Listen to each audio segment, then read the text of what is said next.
तो देश भर में लोकसभा चुनाव के छठे चरण में 58 सीटों पर मतदान की जो प्रक्रिया है वो सुबह 7 बजे से ही शुरू हो गई है।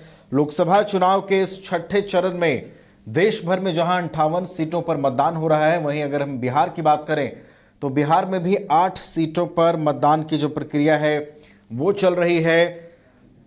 बिहार की अगर हम 8 सीटों की बात करें तो वाल्मीकि नगर, पश्चिमी चंपारण, पूर्वी चंपारण, शिवहर, वैशाली, गोपालगंज, सिवान और महाराजगंज में वोटिंग जो है सुबह 7 बजे से ही शुरू हो गई है और निर्वाचन आयोग की इस पूरे मतदान की प्रक्रिया पर पैनी नजर बनी हुई है। हर लोकसभा क्षेत्रों पर, हर लोकसभा क्षेत्रों के मतदान केंद्रों पर निर्वाचन आयोग की विशेष मॉनिटरिंग है। राजधानी पटना में वेब कास्टिंग के माध्यम से तमाम सीटों पर नजर रखी जा रही है, तमाम मतदान केंद्रों पर नजर रखी जा रही है। अर्धसैनिक बलों की तैनाती की गई है। इसके अलावा अगर हम आपको सुरक्षा से जुड़ी और जानकारियां दें तो संवेदनशील जो बूथें हैं बिहार में या फिर झारखंड में या फिर देश भर की वो तमाम जो संवेदनशील बूथें हैं वहां पर सुरक्षा के दृष्टिकोण से विशेष और व्यापक तैयारियां की गई हैं और किसी भी तरीके की अशांति, कोई ऐसी अप्रिय घटना चुनाव के दौरान ना हो सके, मतदान के दौरान ना हो सके, इसका पूरा ख्याल रखा जा रहा है। और अगर हम पिछले 5 चरणों की बात को देखें तो निर्वाचन आयोग पूरी तरीके से निष्पक्ष और शांतिपूर्ण चुनाव को आयोजित करने में सफल रहा है और छठे चरण का जो मतदान है, यानी कि लोकसभा चुनाव का जो छठा दौर है, लोकतंत्र के इस महापर्व का छठा चरण चल रहा है और बिहार की भी 8 सीटों पर मतदान जारी है।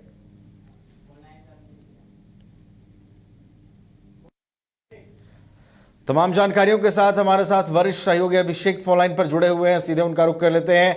अभिषेक, लोकतंत्र का महापर्व और छठा चरण, बिहार की 8 सीटों पर भी मतदान सुबह 7 बजे से ही जारी है।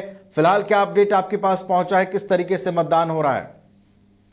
देखिए नवीन, अभी सुबह 7 बजे से तकरीबन 45 मिनट पहले से मतदान शुरू हो गया है और शुरुआत में कुछ जगहों से ईवीएम के काम नहीं करने की सूचना जरूर मिल रही थी और जो जानकारी मिल पा रही है कि जो जहां ईवीएम को लेकर के शिकायतें हो रही है वहां पर फिर से ईवीएम बदलने की तैयारी कर ली गई है और जो तमाम जो मतदान केंद्र के एक सेंटर बना करके एक्स्ट्रा ईवीएम रखने की व्यवस्था निर्वाचन आयोग के द्वारा शुरू से ही किया गया है। और सबसे इम्पोर्टेंट बात यह है नवीन की अगर जहां पर जितनी देरी होती है मतदान शुरू होने में तो वहां पर उतना अतिरिक्त समय रखा जाता है। अगर मतदान करने के लिए अगर मतदाता आते हैं तो वो, हालांकि चुनाव आयोग के लिए स्पष्ट निर्देश दे रखा है कि जब तक कतार में लोग बने रहेंगे तब तक आपको मतदान कराना है, लेकिन जहां पर मतदान अगर लेट से शुरू होता है तो वो प्रिजाइडिंग ऑफिसर के द्वारा वो तमाम जो मतदान केंद्र है वहां पर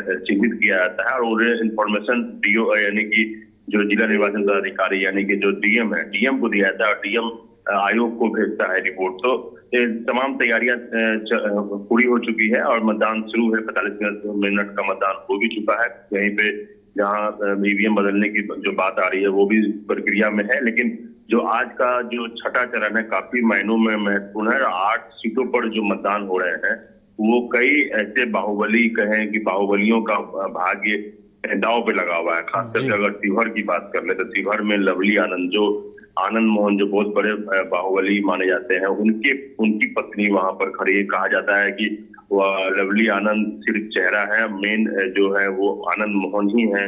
दूसरा वैशाली की अगर बात करें तो वैशाली से मुन्ना शुक्ला भी बाहुबली हैं और उनका भी इस बार उम्मीदवारी राजद ने किया है वैशाली से और उनका भी किस्मत दांव पे लगा हुआ है। वहीं पर अगर हम बात कर रहे हैं महाराजगंज में जो कांग्रेस से आकाश कुमार सिंह जो उम्मीदवार है वो कांग्रेस के प्रदेश अध्यक्ष अखिलेश सिंह के बेटे हैं और वो फिर से एक बार चुनावी मैदान में हैं और जनार्दन सिग्रीवाल महाराजगंज से चुनाव लड़ रहे हैं।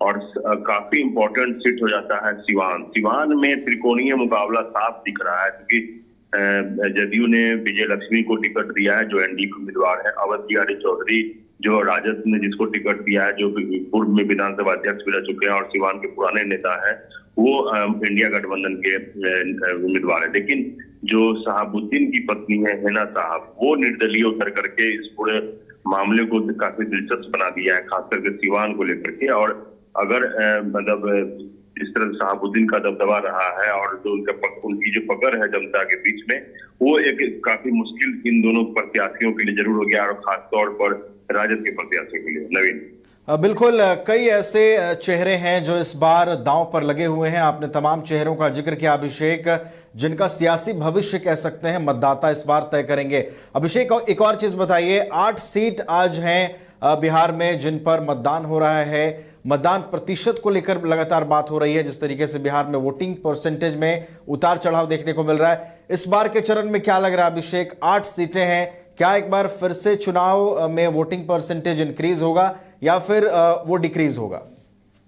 देखिए, वोटिंग परसेंटेज इंक्रीज करने के लिए लगातार चुनाव आयोग प्रयास जरूर कर रहा है, लेकिन अभी तक उसने चुनाव आयोग को सफलता नहीं मिली है। 5 चरण का चुनाव संपन्न हो चुका है और 5वें चरण में जाकर के जो 2019 में जितना वोटिंग हुआ था उतने की करीब पहुंच पाया है। मतलब वो कंप्लीट उतना मतलब उसको क्रॉस नहीं कर सका, लेकिन पूरा कोशिश है चुनाव आयोग की कि इस बार जो भी वोटिंग परसेंटेज 8वें चरण का हो, उसमें कम से कम जो पिछली बार यानी कि 2019 में तकरीबन 58.73% मतदान हुए थे, उससे ज्यादा मतदान इस बार हो। लेकिन अभी जो कतारें जो सिलसिला जो लग रहा है जो मतदान केंद्रों पर, उससे तो उत्साह वोटरों में जरूर आया है, लेकिन मौसम आज भी थोड़ा गर्मी है नवीन, और लगातार मौसम की वजह से भी लोग घर से बाहर कम निकल रहे हैं। लेकिन चुनाव आयोग लगातार प्रयासरत है और साथ साथ में जो तमाम जो पॉलिटिकल पार्टी वो भी लगातार कोशिश कर रहे हैं कि जो मतदान प्रतिशत वो बढ़े। बिल्कुल, मतदान प्रतिशत लगातार बढ़े, इसको लेकर चुनाव आयोग की ओर से लगातार पहल की जा रही है। गर्मी का मौसम है, अब देखना यह दिलचस्प होगा कि आखिर बिहार में लोकतंत्र के इस महापर्व में वोटर्स कितना बढ़ चढ़कर मतदान केंद्रों तक पहुंचते हैं, मतदान की प्रक्रिया में शामिल होते हैं। और न्यूज बाइस्कोप भी लगातार मतदाताओं से अपील कर रहा है, अपने दर्शकों से अपील कर रहा है कि लोकतंत्र के इस महापर्व में आप अपने घर से निकलें और अपने मताधिकार का प्रयोग जरूर करें। फिलहाल बहुत बहुत धन्यवाद अभिषेक हमारे साथ जुड़ने के लिए और तमाम जानकारियों के लिए। नजर बनाए रखिएगा आप। तो बिहार की 8 और झारखंड की 4 सीटों पर मतदान की प्रक्रिया सुबह 7 बजे से ही जारी है। हमने कई जगहों से अपने संवाददाताओं से बात किया। धनबाद से सुबह 7 बजे से लंबी लंबी कतारें जो है वो लोगों की लगी हुई हैं मतदान के लिए। गिरिडीह में जो है निर्वाचन आयोग की ओर से बूथों पर व्यापक तैयारियां की गई हैं। बूथों पर सेल्फी पॉइंट बनाए गए हैं ताकि वोटर्स वोट लेने के बाद सेल्फी ले सकें और उस सेल्फी को पोस्ट कर सकें कि हमने अपने मताधिकार का प्रयोग किया है। तो उससे जागरूक होकर दूसरे जो मतदाता हैं वो भी मतदान केंद्रों तक पहुंचे। तो लगातार निर्वाचन आयोग ये कोशिश कर रहा है कि वोटिंग परसेंटेज इंक्रीज हो। और झारखंड में बम्पर मतदान हुआ है और इस बार भी इस छठे चरण में भी झारखंड में बम्पर मतदान होने की उम्मीद है।